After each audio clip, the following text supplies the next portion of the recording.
La cellule nerveuse ne pouvait pas se diviser après la naissance. Ce dogme était faux, car les cellules nerveuses pouvaient se diviser après la naissance.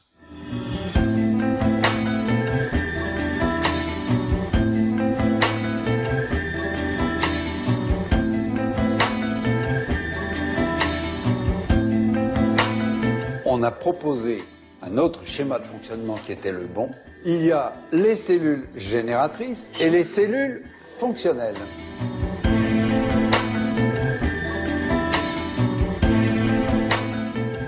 Il suffit de contrôler cette hypophyse pour enrayer les pathologies en aval.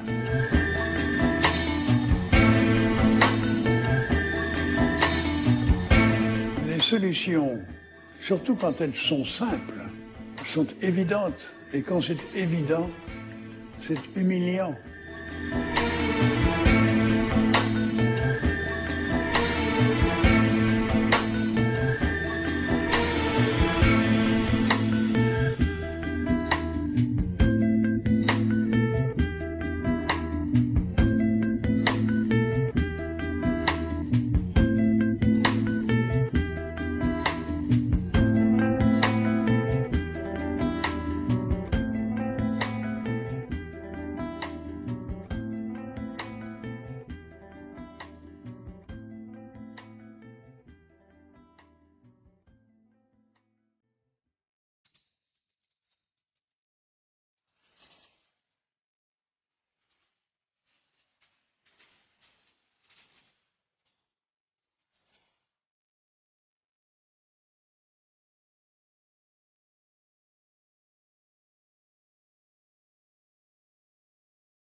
Pendant des années, il a essayé d'attirer l'attention des autorités par de multiples courriers adressés en fonction de l'actualité. En vain, le cancer n'est pas seulement une maladie, il est aussi une activité sociale, avec des implications multiples, auxquelles même des ministres ne peuvent échapper.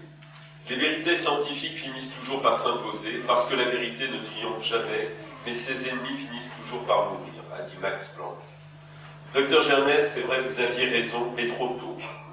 Aujourd'hui, alors que la mobilisation contre le cancer est devenue un chantier prioritaire et que votre protocole reste toujours d'actualité, la Société d'encouragement au progrès a pensé qu'il était largement temps de mettre fin à cet ostracisme dont vous faites l'objet et de vous faire revenir sur le devant de la scène. Nous sommes particulièrement fiers, honorés, émus de vous décerner cette médaille d'or que nous remettons à sa fille aujourd'hui.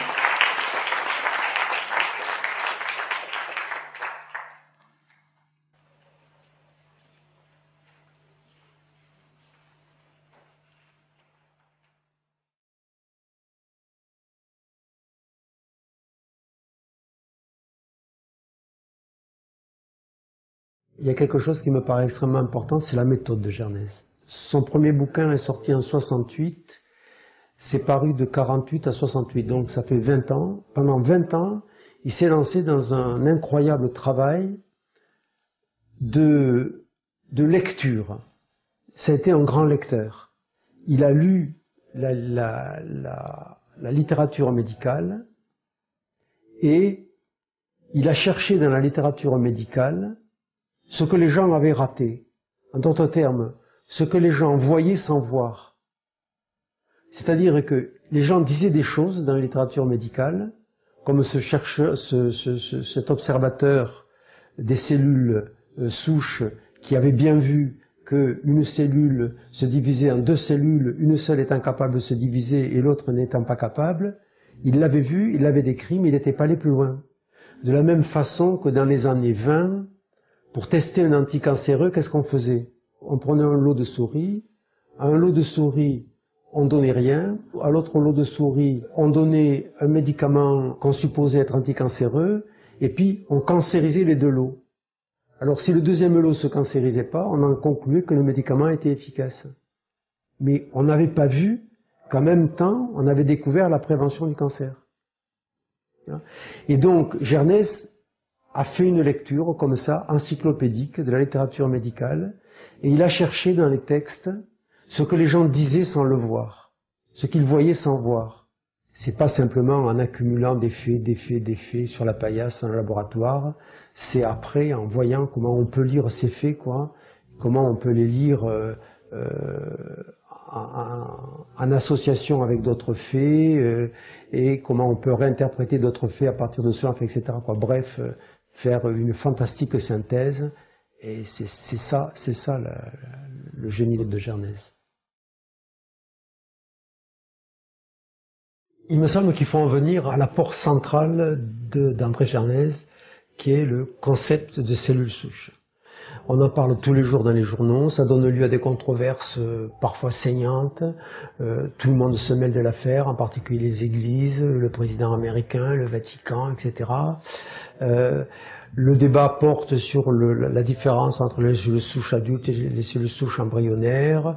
Tous les jours, on trouve de nouvelles cellules souches dans des nouveaux organes.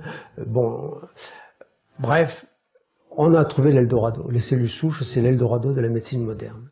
Bon.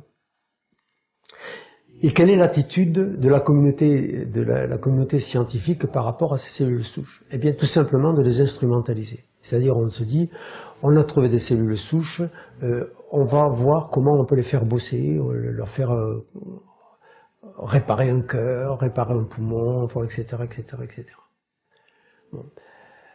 Et c'est dommage qu'on fonctionne comme ça, parce que on a une théorie sur les cellules souches. C'est-à-dire que Gernès, c'est d'abord à postuler l'existence de cellules souches, d'ailleurs sans savoir au départ que ça avait déjà été vu. C'est-à-dire que dans un bouquin d'histologie de 1925, il est décrit ce phénomène, et l'auteur de cette description n'en tire aucune conséquence. L'immense mérite de Gernès, c'est d'en avoir fait une théorie, c'est-à-dire d'avoir créé de toutes pièces la théorie de la cinétique cellulaire. C'est cette logique-là de cinétique cellulaire, de division cellulaire, qui explique un certain nombre de pathologies. C'est ça le grand apport de Gernès. C'est-à-dire qu'il n'est plus du tout question d'instrumentaliser les cellules, il est question de comprendre comment ça se passe et comment on peut intervenir sur ce processus. La théorie de Gernès sur le cancer, sur la sclérose en plaques, sur la schizophrénie, etc., sur l'athérosclérose, repose sur les possibilités d'intervenir sur cette cinétique cellulaire. Et chacune de ce grand nombre de cellules souches qu'on a dans notre organisme, à partir de la naissance, a à peu près 20 capacités de division possibles. Bon, ça a pu être mesuré avec rigueur en utilisant des produits radioactifs par un savant américain qui s'appelle Flick. Il utilisait de la trimidine tritier. Évidemment, en quelque sorte, pour moduler les choses, notre longévité maxima est fixée par cette capacité de chaque cellule se diviser 20 fois, mais en même temps par la quantité de cellules disponibles. C'est-à-dire que, par exemple, des radiations ionisantes peuvent détruire certaines de ces cellules souches, donc diminuer la quantité disponible de cellules souches, et donc jouer sur la capacité de régénération de l'organe considéré. Certains d'entre eux, des académiciens, des choses comme ça, ont reconnu que c'était tout à fait intéressant, tout à fait vrai, que c'était bien, que c'était une très grande découverte, etc. Puis on est passé à autre chose, quoi. Les écoles actuelles, elles veulent se servir des cellules souches pour faire mieux que la nature. D'ailleurs, on peut prévoir, sans crainte de se tromper, qu'ils se planteront, parce que ça ne marchera qu'un temps. Et ça, ils le savent d'ailleurs, entre parenthèses, ils le savent, parce que la bataille se fait autour des cellules souches embryonnaires. Alors c'est vrai que les cellules souches embryonnaires peuvent avoir une capacité de division et donc de survie beaucoup plus importante que les cellules souches adultes, quoi.